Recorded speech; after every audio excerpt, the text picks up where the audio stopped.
దేవుడు వాక్యముగా మారెను. దేవుడు తన జ్ఞాన దృష్టితో జరగబోయే సమస్తమును చూసెను. జీవ పుస్తకంలో ఎవరెవరి పేర్లు వ్రాయబడి ఉన్నావో ఆ ప్రతి ఒక్కరిని ఆయన ఎరుగును. దేవుడు ఆదియు అంతము లేనివాడు. రూపము చేయబడిన వస్తువు అనేది వచ్చినప్పుడే దానికి ఆరంభమును, దాని వెనుకే ముగింపును ఉండాలి. అలా ప్రారంభము ముగింపు ఉన్నప్పుడు దానికి ఒక రూపము, అది మనుష్య దృష్టికి గోచరమును కావాలి.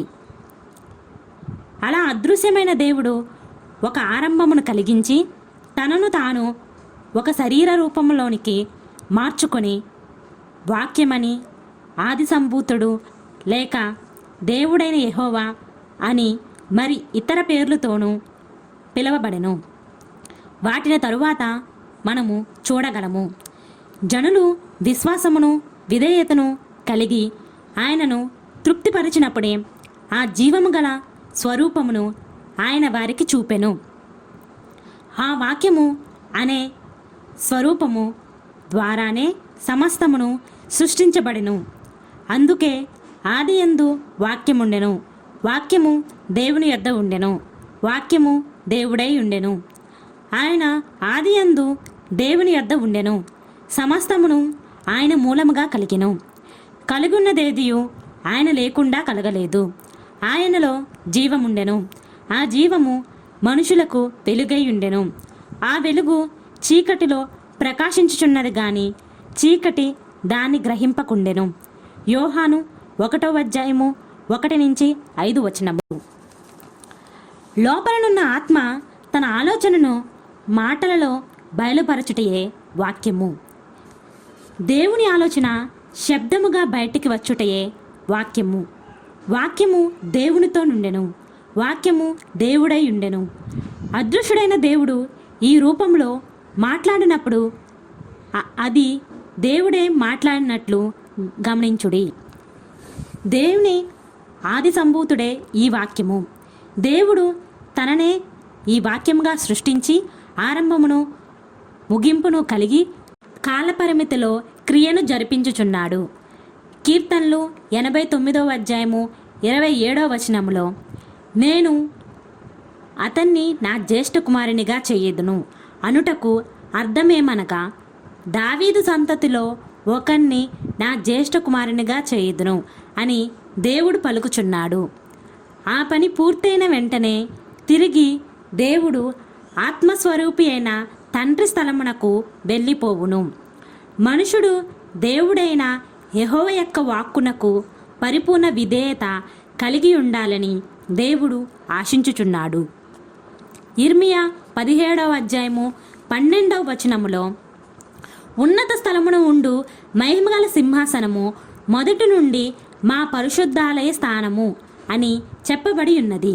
ఈ వాక్యం ద్వారా ఈ సింహాసనము ఆరంభం నుండి ఉన్నదని గ్రహించుచున్నాము. ఆరంభము ఆది అనునది సృష్టింపబడక ముందు నుండి దేవుడు ఉన్నవాడు గనక నిజముగానే ఆదికి ముందు ఉండియే ఈ సింహాసనము ఉండినది. ఆదాముకు ముందుగా ఉన్న లోకము దేవదూతల వశమై ఉండినది. సాతాను, లూసిఫర్ సింహాసనమును సంరక్షించుట నుండి పడత్రోయపడి వరకు న్యాయం తీర్చబడలేదు. దేవుడు భూమికి దిగరావాలని అనుకోలేదు. కానీ దేవుడు తన దూరదృష్టితో దావీదు కుమారుడు రాకమునిపే సాతాను పడత్రోయబడాలని దేవుడు గ్రహించి ఉండెను. ఉదాహరణకు, ఒక పారిశ్రామిక సొంతదారుడు ఇతరుల ఆధీనంలో దాన్ని బాధ్యతను అప్పగించి కొంతకాలం దూరంగా వెళ్ళిపోయెను. తిరిగి వచ్చినప్పుడు సమస్తమును తారుమారుగా ఉన్నప్పుడు ఏమి చెప్పగలడు? ఇది ఇలాగు జరుగునని నాకు ముందే తెలును అని చెప్పి అన్నిటినీ సరిచేయుటకు ముగింపులో తానే వచ్చును. అదేవిధంగా లోకమును సరిచేయుటకు దేవుడు ఒక మనుషుని రూపంలో రావలసి ఉన్నది. దేవుని సింహాసనమే దావీదు సింహాసనము. పూర్వకాలంలో పరలోకమును భూలోకమును దేవుని సింహాసనం యొక్క పరిపూర్ణ స్వాధీనంలో ఉండెను. దావీదు దేవుని చిత్తానుసారమైన హృదయం కలిగినందున దావీదు సింహాసనము దేవుని యొక్క సింహాసనము అని పిలువబడినది. 1 సాముయేలు 13వ అధ్యాయము 14వ వచనము, అపోస్తుల కార్యములు 13వ అధ్యాయము 22వ వచనము. కానీ దావీదు తన ప్రవర్తన విషయంలో దేవునికి ప్రియముగా నుండలేదు. అయినప్పటికీ అతను తానుగానే దేవుణ్ణి వెదికి దేవుడే తన జీవితమును నడిపించాలని తన్ను తాను దేవునికి అప్పగించుకొని దాని ద్వారా దేవుని మహిమ తనకి వచ్చినప్పుడు దానిని తనకని తీసుకొనక ఘనతను మహిమను దేవునికే చెల్లించెను. పేజ్ గారు వ్రాసిన పరిశుద్ధ ప్రభువునకు ప్రియమైన జీవితము అను 1-3 పుస్తకములు చదివి గ్రహించండి. దేవునికి తన సింహాసనమును ఇచ్చుటలో వెనుకంజ వేయని ఉత్తముడుగాను దేవునికి పూర్ణ విధేయతగాను ఉన్నందున తన ప్రవర్తనతో తప్పుటడుగు వేసి శిక్షింపబడినప్పటికీ 2 సాముయేలు 11-12 అధ్యాయములు దావీదుకు దేవుని నీతి లభించినది. దావీదు తన సింహాసనమునందు సాధారణముగా కూర్చుండవలసి ఉన్నప్పటికీ దేవుణ్ణి ఆ సింహాసనమునందు ఆసీనుగా చేయుట ఎందే మనసు నుంచెను. కావుననే దేవుడు దావీదు సింహాసనమును తన సింహాసనమని చెప్పుటకు సిగ్గుపడలేదు. అందువలననే సొలొమోన్ రాజై సింహాసనమునందు ఆసీనుడైనప్పుడు తన తండ్రి అయిన దావీదునకు మారుగా యెహోవా సింహాసనమునందు రాజుగా కూర్చుండి వర్ధిల్లుచుండెను అని చెప్పబడి ఉన్నది. 1 దినవృత్తాంతములు 29వ అధ్యాయము 23వ వచనము. తన సంతతికిని సింహాసనమునకును దేవుని రక్షణ. బైబిల్ గ్రంథమును అర్థముతో చదివిన తరువాత దేవుడు ఎలాగూ తన సంతతిని ప్రారంభం నుండి రక్షించుచు వచ్చుచున్నాడో మనము చూడగలము. దేవుని సంతతి ఏ జనుల మధ్య ఉండినప్పటికీ దేవుడు వారికై పోరాడి వారి శత్రువులను నిర్మూలించుటను మనము చూచుచున్నాము. అదే దేవుని నీతికి కొలతబద్దయై ఉన్నది. దేవుని వాక్యమునకు మనము విధేయులై ఉన్నందున దేవుడైన యెహోవా ప్రేమలో ఐక్యపరచబడితిమి. దేవుడైన యెహోవాతో నడుచున్నప్పుడు దేవుని నీతిలోకి మనము కొనుపోబడుచున్నాము. ఒక దేశం నుండి దేవుని సంతతి విత్తనము కదిలిపోవునప్పుడు ఆ జనులు పాపమునకే ఆ దేశమును నశింపజేయుటకు దేవుడు వెనుకాడటలేదు. దేవుడైన యెహోవా యొక్క విత్తును కలిగిన ఒక మనుషుని గాని జనులను గాని దేవుడు శపించలేదు. ఆ విత్తు కలిగిన మనుషుని గాని జనులను గాని దేవుడు చాలా జాగ్రత్తతో గమనించుచుండెను. లోబడకపోయినందున న్యాయముగా ఆదామును అవ్వయు మరణించాలి. కానీ దేవుడైన యెహోవా సర్పమును చూచి నీకును స్త్రీకిని నీ సంతానమునకును ఆమె సంతానమునకును వైర్యం కలగజేసెదను. అది నిన్ను తల మీద కొట్టును, నీవు దానిని మడి మీద కొట్టుదు అని చెప్పెను. ఆదికాండము 3వ అధ్యాయము 15వ వచనము. ఇక్కడ స్త్రీ విత్తును అది అని దేవుడు సంబోధించుచున్నాడు. పురుషునికిని స్త్రీకిని జన్మించని యేసును వేరే విధముగా పిలవగలము. ఒక దహన బలిగా సమర్పించు ఎద్దు లాంటి జంతువు అది అనే కదా పిలువబడుచున్నది. అదేలాగున లోక 1వ అధ్యాయము 35వ వచనంలో యేసును గురించి నీకు పుట్టబోవునది పరిశుద్ధమైనది అన చెప్పబడుట అతను పురుషునికిని స్త్రీకిని జన్మించని వాడు అని సూచించుచున్నది. సర్పం యొక్క తలను నలుగగొట్టునప్పుడు అదు కాటు వేయు శక్తిని కోల్పోయి క్రమముగా మరణించును. కల్వరి శ్రమలందు దేవుని మడిమ మాత్రమే కొట్టబడెను. ఆయనను నశింపజేయలేము. ఆయన దేవుడై ఉన్నాడు. దేవుడైన యెహోవా విత్తనము ఆదాములో ఉన్నందున ఆయన శపింపబడలేదు. కాబట్టి దేవుడు అతనికి మారుగా భూమిని శపించెను. ఆదికాండము 3వ అధ్యాయము 17వ వచనము 18వ వచనము. నోవాహ్ మంచివాడను గాని పాప పరిహార్థ బలిని గూర్చిన ప్రత్యక్షతలు కలిగిన వాడని కాదు గాని దేవుడైన యెహోవా విత్తనం దావీదు కుమారుని విత్తనం అతనిలో ఉన్నందువలననే జల ప్రళయము నుండి అతను కాపాడబడెను. అదే అతనికి నీతిని తెచ్చిపెట్టెను. ఆ తరువాత క్రమంలో అతని జ్యేష్ఠ కుమారుడైన షేము ఆ విత్తనమును మోయుచున్నందున ఆశీర్వదింపబడెను. దేవుడు చాలా జాగ్రత్తగా ఆరంభం నుండి ఆ విత్తనమును కాపాడుచున్నాడు. అదే విధముగా ప్రకారముగా అబ్రహాము ఇస్సాకు విత్తముల ద్వారా దేవుడని యెహోవా రావాల్సి ఉన్నందున ఎంత పవిత్రముగా ఆ విత్తనమును భద్రపరచెనో మనము చూడవచ్చు. ఆ తరువాత యాకోబును చూస్తున్నాము. అతని కుమారుడైన యోసేపు మూలముగా అతని సమస్త గోత్రములను ఐగుప్తునకు తరలింపబడినవి. ఫరో రాజు ఇశ్రాయేలీయులను కఠినముగా నడిపించినప్పుడు దేవుడు ఇశ్రాయేలు నా కుమారుడు, నా జ్యేష్ఠ పుత్రుడు అన్నాడు. నిర్గమకాండం 4:22. దీనివలన ఇశ్రాయేలీయులందరూ జ్యేష్ఠ పుత్రులని కాదు, ఆది సంభూతిని విత్తనం ఇశ్రాయేలును కలిగి ఉన్నది అనే దీని అర్థము. అందువల్లనే దేవుడు వారిని ప్రత్యేక విధముగా నడిపించెను. వారు యుద్ధములన్నిటినీ జయించిరి. బలి చెల్లించుట వలన వారి తప్పిదములను దేవుడు గమనించకుండెను. వారు దేవుని ఆజ్ఞలకు లోబడట వల్ల మాత్రం కాదు గాని ఆ రాజవిత్తును మోసుకుని వెళ్ళుచున్నందున దేవుడు వారిని రక్షించి ఆ ఇశ్రాయేలు దేశమును ఎల్లవేళలా జయకరముగా నడిపించెను. దేవుని చిత్తమునకు విరోధముగా మన చిత్తము. యాకోబు గురించి ఆలోచించుదుము. దావీదు వేరు చుగురైన వాడు, సంతానమైన వాడు, యోధా గోత్రపు సింహము 7 ముద్రలను తీయుటకు ఏలాగు పోరాడి గెలిచివాడినంటకు యాకోబు పోరాడి గెలుచుట మాదిరిగా ఉన్నది. ప్రకటన 5:5, 22 16. యాకోబు ఇస్సాకుకు ఒక తప్పిపోయిన కుమారునిలాగుండి తన సహోదరుడైన ఏసావుకు అన్యాయం చేయువాడే యుండెను. దేవుడు పద్దనరాము నుండి తిరుగు వెళ్ళమని యాకోబును దేవుడు ఆజ్ఞాపించినప్పుడు ఆదికాండం 31:11-13 అతడు బయలుదేరి కానాను చేరెను. దారిలో ఏసావు తనను కలుసుకొంటకు బయలుదేరి వచ్చుచున్నాడని విని చచ్చెంత భయపడినాడు. ఆదికాండము 31. ఏసావును ఏ విధముగానను ఎదుర్కొంటకు తన పరివారమును విభజించి ఒక గుంపు మీద వచ్చిన తరువాత గుంపు తప్పించుకొని పోవుననుకుని తన వెనుక ఉండెను. ఆదికాండం 32:1-23.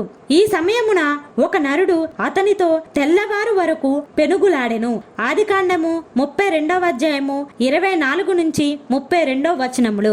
యాకోబు బలవంతుడైనందున అతనితో పెనుగులాడిన వ్యక్తి దేవుడైన యెహోవా అతనిని గెలవలేకపోయాడని మనము చెబుతున్నాము. అది సరికాదు. యాకోబు నందు తన చిత్తమును నెరవేర్చుటకై దేవునికి అతను చోటివ్వలేదు. అతడు తన బలమైన స్వయ చిత్తముతో గెలవాలని అనుకొన్నాడు. అలా చేయుట దేవుని ఆశీర్వాదమును పొందుటకు సరి అయిన మార్గము కాదు. దేవుడు ఆయన శక్తి మనలోకి రాకుండానట్లు మన స్వయ చిత్తము అనగా మన స్వనీతి నిరోధించును. కడపటిగా దేవుడు యాకోబు యొక్క తొడ గూడును పట్టుకొనవలసి వచ్చెను. దాని వలన అతని తొడ గూడు బసిలెను. తనతో పోరాడినది ఏసావు గాని అతని అనుచరుల్లో ఒకరని యాకోబు తలంచెను. కావునే బలమైన స్వయ చిత్తముతో పోరాడెను. కాని దావీదు సంతానము దేవుడు తన భుజబలమును పూర్తిగా ఉపయోగించినట్లు తలమియ్యవలెను, తన బాహువును ఉపయోగింపకూడదు. కావునే యాకోబు స్వయ చిత్తము నశించి దేవుని భుజబలంపై ఆధారపడుటకు తెల్లవారే వరకు సమయము పట్టెను. అతను కుంటుచు నడుచుటకు ప్రారంభించినప్పుడే అతనికి ప్రత్యక్షతలు కలిగెను. స్వైచిత్తమును కలిగిన వారికి దేవుడైన యెహోవా ప్రత్యక్షతలనిచ్చుట లేదు. దేవుని బాహువు క్రియచేయనట్లు తమ్మును తాము పరిపూర్ణముగా సమర్పించుకొనిన వారికే ప్రత్యక్షత దొరుకును. ఈ రహస్యమును తెలుసుకొనిన తరువాత దేవుడైన యెహోవా తనను ఆశీర్వదించాలని యాకోబు ఆశించెను. ఆశీర్వదింపబడుటకు దేవుడైన యెహోవా పేరును తెలుసుకొనదలచెను. దావీదు వంశమున వచ్చిన వారిని మాత్రమే దేవుడు ఆశీర్వదించెను. దేవునిపై ఆధారపడి దావీదు వంశపు వారి స్వభావ సిద్ధమైన గుణమై ఉన్నది. కావుననే తమ భుజబలమునందు కాని తమ చిత్తం పైన గాని ఆధారపడక దేవుని చిత్తం నెరవేర్చుటయందు వారు గురిగా ఉండిరి. దేవుని చిత్తమనేది దారిలో మన చక్రములు పరుగెత్తాలి. దేవుడు యాకోబుకు తన పేరు తెలియజేయక అతనికి మారు పేరుగా యాకోబు తండ్రి రాజు, దేవుడు, దేవుని యువరాజు అను అర్థమును కలిగిన ఇశ్రాయేలు అని పేరు పెట్టెను. మరియు నీవు దేవునితోనూ మనుషులతోనూ పోరాడి గెలిచితివి అని చెప్పెను. ఆదికాండము 28వ అలాగే యూదా గోత్రపు సింహమును పోరాడి గెలవలసి ఉన్నది. ప్రకటన 5వ ఏ విధముగా పోరాడి గెలవాలి? తన భుజబలమును ఉపయోగించి కాదు, దేవుని భుజబలము తనను ఉపయోగించుకున్నట్లు అర్పణ చేసుకొనుట ద్వారానే గెలవాలి. దేవుని భుజము మిమ్ములను నడిపించినట్లు మీరు అప్పగించుకున్నట్లయితే మీరు దేవుడైన యెహోవా వంశానికి చెందిన వారై ఉన్నారు. యాకోబు దీనిని గ్రహించుకొని తనను సంపూర్ణముగా దేవుడైన యెహోవాకు అప్పగించుకొనినప్పుడు దేవుడు అతనిని అక్కడ ఆశీర్వదించెను. ఆదికాండము 32వ 29వ అప్పుడు యాకోబు, నేను ముఖాముఖిగా దేవుణ్ణి చూచితిని, అయినను నా ప్రాణము దక్కినది అని ఆశ్చర్యముతో కేక వేసెను. ఆదికాండము 32వ 30 మీరు దేవుణ్ణి చూచియు ప్రాణం దక్కించుకొనిన ఎడల మీరు పరలోకమును భూలోకమును స్వతంత్రించుకొనిన వారై ఉన్నారు. మరణమును మేల్కొని శాశ్వత జీవమును పొంది ఉన్నారు, అదే నిత్య జీవము. న్యాయ తీర్పు, దౌర్జన్యము మరియు సహనము. దేవుడు ఇశ్రాయేలీయులను చెదరగొట్టి వారి దేవాలయములను పడగొట్టి చివరగా యేసుక్రీస్తు ద్వారా దేవుడైన యెహోవా చెదిరిపోయిన ఇశ్రాయేలీయులకు ఆజ్ఞలను ఇచ్చెను. ఇంగ్లాండ్ దేశంలోని తెల్లవారే చెదరగొట్టబడిన ఇశ్రాయేలీయులని బ్రిటిష్ వారు అంటున్నారు, కానీ అది నిజము కాదు. ప్రత్యక్షపు గుడారపు నమూనాల వలనే ఇశ్రాయేలీయులు చెదరగొట్టబడినారు. తూర్పున యోధా గోత్రము, పడమటి వైపున ఎఫ్రాయిము మనష్షే అనువారు. మోషే, అహరోను మరియు నాయకులందరూ తూర్పు నుండి వచ్చిన వారే. వారు చెదరగొట్టబడిన తరువాత దేవుడు వారిని వ్యక్తిగతంగా నడిపించెను. కావుననే 6000 సంవత్సరములుగా సమిష్టిగా న్యాయ తీర్పు జరపబడలేదు. కానీ దేవుడు ఓర్పుగా ఉండి 6000 సంవత్సరముల తర్వాత తన జ్యేష్ఠ కుమారునిగా ఏర్పరచుకొనిన దావీదు కుమారునికి న్యాయ తీర్పును అప్పగించెను. నీతిపరమైన కుమారుని 1000 ఏండ్ల పరిపాలనలోనే దేవుని న్యాయ తీర్పు ప్రారంభించెను. అందువలననే దేవుని పరిశుద్ధులు 6000 సంవత్సరములు ఓపికతో న్యాయ తీర్పుకై వేచి ఉన్నారు. దేవుని న్యాయ తీర్పులో నమ్మకం లేని వారు సహనం చూపక దేవుని చిత్తమునకు దూరమగుచున్నారు. కావున సహనమే పరిశుద్ధులకు యోగ్యతను కలిగించు శ్రేష్టమైన గుణమై ఉన్నది. న్యాయ తీర్పును జరిపించు ఆ రాజునందు నమ్మకం లేని వారు దౌర్జన్యములను జరిపించి దేవునికి కోపమును కలిగించుచున్నారు. అందువల్లనే నోవహ్ కాలమున జనులు బలాత్కారముతోనూ దౌర్జన్యంతోనూ నిండి ఉండినందున దేవుడు భూమిని నశింపజేయవలనని తీర్మానించెను. ఆదికాండము 6వ 11 నుంచి 13 ఆదికాండము 6వ 11 భూలోకము దేవుని సన్నిధిని చెడిపోయి ఉండెను, భూలోకం బలాత్కారముతో నిండి ఉండెను అని చెప్పబడి ఉన్నది. బలాత్కారం అనగా దేవుడు న్యాయం తీర్చునని విశ్వసించక వారే న్యాయము తీర్చుటకు పూనుకొనుట. దేవుడు నాశనం చేసిన ప్రతి స్థలమునందును దాని నాశనమునకు ముందుగా అచ్చట బలాత్కారమును దౌర్జన్యమును ఉండుటను మనము గమనించుచున్నాము. విజయం పొందుటకు దేవుని వాగ్దానములను ఎలా స్వతంత్రించుకోవాలి? దేవుడు తన భవిష్యత్తు జ్ఞానముతో తన జనులను తన సంతానమును ఎదుర్కొని పోవు కష్టములను ఎరిగి ఉండి తన ప్రవక్తల ద్వారా జరగబో వాటిని ఆ కష్టములను ఎలా గెలవాలని తెలియజేశాను. తనను విశ్వసించిన తన ప్రజలకు జరగబో వాటిని దేవుడు గ్రహించి కాలకాలమునందు ఆయా పరిస్థితులకు తగినట్లు వాగ్దానములను ప్రవక్తల ద్వారా అనుగ్రహించను. క్లిష్ట పరిస్థితులు వచ్చినప్పుడు వాటిని ఏ విధంగా గెలవాలి అని ప్రవక్తల ద్వారా వాగ్దానములనిచ్చి ఉన్నాడు. ఉదాహరణగా తీసుకొనిన యెషయా 43వ 2-3 నీవు జలములలో బడి దాటునప్పుడు నేను నీకు తోడై ఉందును, నదులలో బడి వెళ్ళినప్పుడు అవి నీ మీద పొర్లి పారవు, నీవు అగ్ని మధ్య నడిచినప్పుడు కాలిపోవు, జ్వాలలు నిన్ను కాల్చవు, యెహోవానగు నేను నీకు దేవుణ్ణు, ఇశ్రాయేలు పరిశుద్ధ దేవుణ్ణే, నేను నిన్ను రక్షించువాడును అని చెప్పబడినట్లు దేవుని వాక్యంలో నిలిచేవారు అటువంటి పరిస్థితి వచ్చేటప్పుడు దేవుని వాగ్దానములు తప్పక నెరవేర్చబడునను నమ్మకం కలిగి దేవుని వాగ్దానములందు స్థిరముగా ఎలా నిలబడాలని గ్రహించి ఉన్నారు.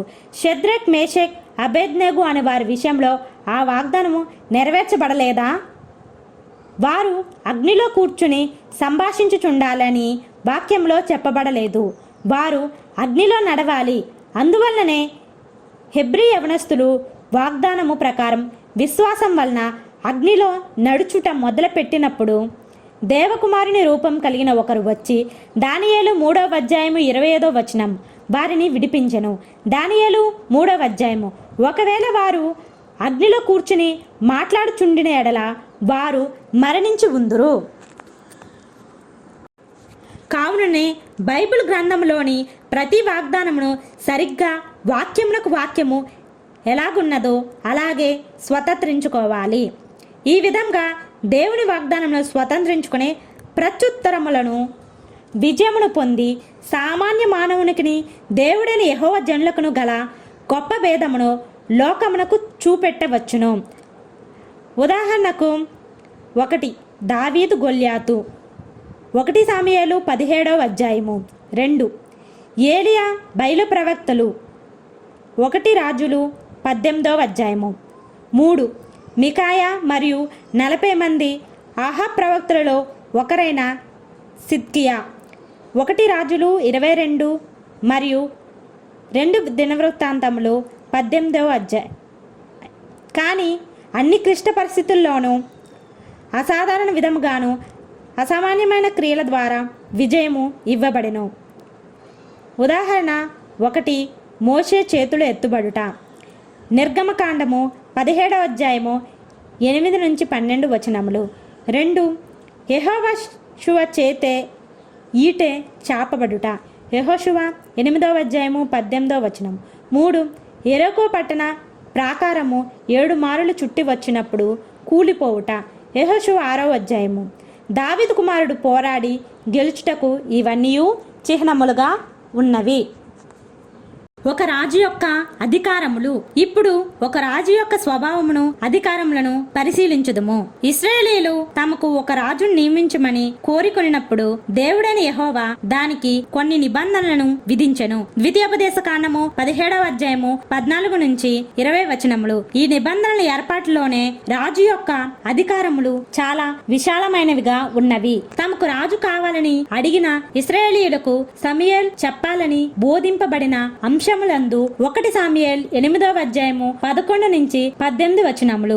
రాజు ఎలాంటి వాడు, ప్రజలను ఎలాగు దౌర్జన్యముతోనూ క్రూరముతోనూ తనకు కావాల్సిన పనులు పురమాయించును అను ముఖ్యమైన విషయములు విశదీకరింపబడినవి. ఇంకను ప్రసంగి 8వ అధ్యాయము 2 నుంచి 5 వాక్యములలో నీవు దేవునికి ఒట్టు పెట్టుకుంటేవని జ్ఞాపకం చేసుకుని రాజు కట్టడకు లోబడమని నేను చెప్పుచున్నాను. రాజుల సముఖం నుండి అనాలోచనముగా వెళ్ళకుము. వారు తాము కోరినదెల్లా నెరవేర్చుదురు గనుక దుష్కార్యములో పాలు పొచ్చుకొనకుము.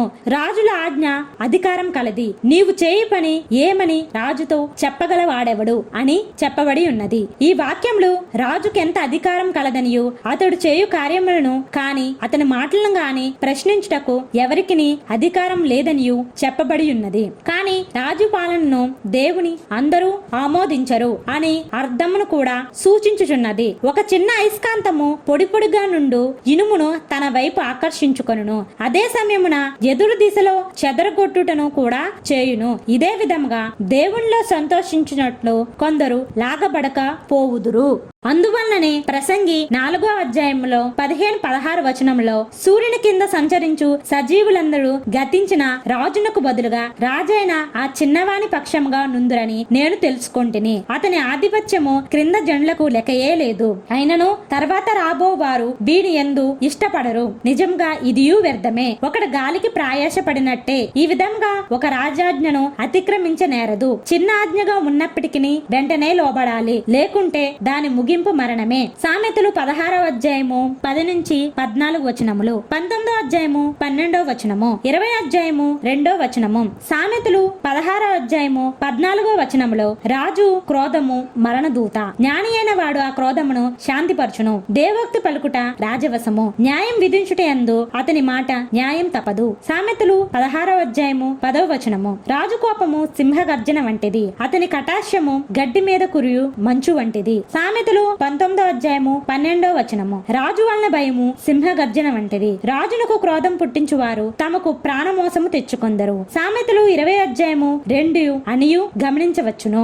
ఆదాముకు ఒక ఆజ్ఞ ఇవ్వబడినప్పుడు అది పరలోక రాజు నుండి వచ్చినది. దానికి అతను లోబడనప్పుడు అతను మరణించవలసి ఉండెను. ఆదికాండము 2:17 3:19 లూసిఫర్ అయిన సాతాన్ దేవుని సింహాసనమునకు కాపలదారిగా నియమింపబడినాడు. కాని వాడు ఆ సింహాసనమునే చేపట్టాలని ఆశించినందున దూరంగా త్రోసివేయబడెను. యెహెజ్కేలు 28:1-19 యెషయా 14:12-15 దేవుని సింహాసనముకు విరోధముగా వచ్చుట, పాపం చేయుట.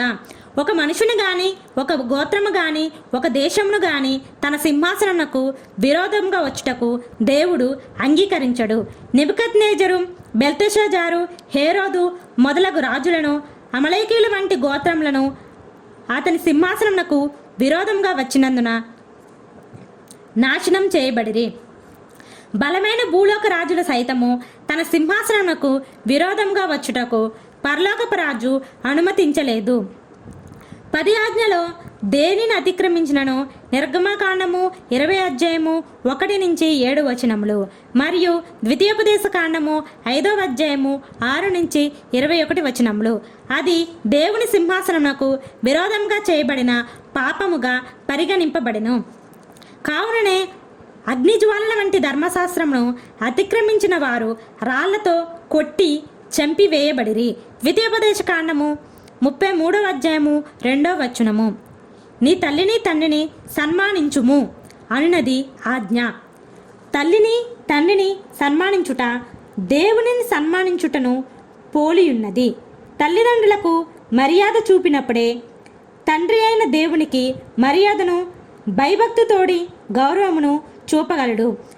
పిల్లలు తల్లిని తండ్రిని గౌరవించకుంటే దేవుణ్ణి విడనాడి అల్పాయుష్షు కలిగి ఉందురు.